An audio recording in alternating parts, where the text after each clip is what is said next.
I did not grow up thinking I was going to be a professional musician. It was just one of the things that I did. And when I went to Wesleyan, I didn't think that I was going to be a professional musician. It was just a really wonderful outlet. And I think partly my time at West turned into me making up my mind, deciding that I wanted to pursue music professionally. And so Wesleyan to me was a really creative, fantastic community that had that tight, small liberal arts environment that I felt, and I was correct in feeling this way, that I was going to flourish in.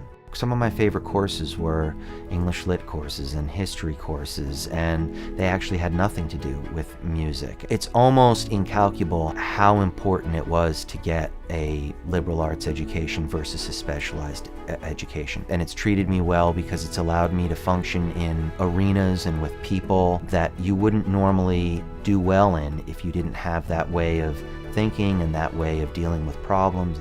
I always had an eye on, I have to be able to make a living doing this. And that's really what started to steer me into the world of commercial music.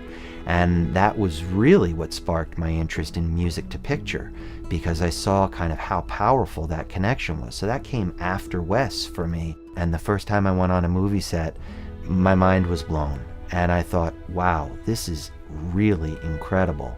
And then when I started to see the footage and when I started to write music, I realized this whole other voice was in me, and this was a much more artistic pursuit. Now I have an agent and I have people in the community that know me and have worked with me and love working with me, and that was how I, Tanya came about. So when I got that opportunity, I was ready for that. I'm not sure I would have been ready for that opportunity when I was 28 or when I was 22 or when I was 32, frankly. There's so many things about that experience at Wesleyan, about that love of learning, and just really that's like one of the deepest things that you can carry with you for the rest of your life. Just that sense of wonderment.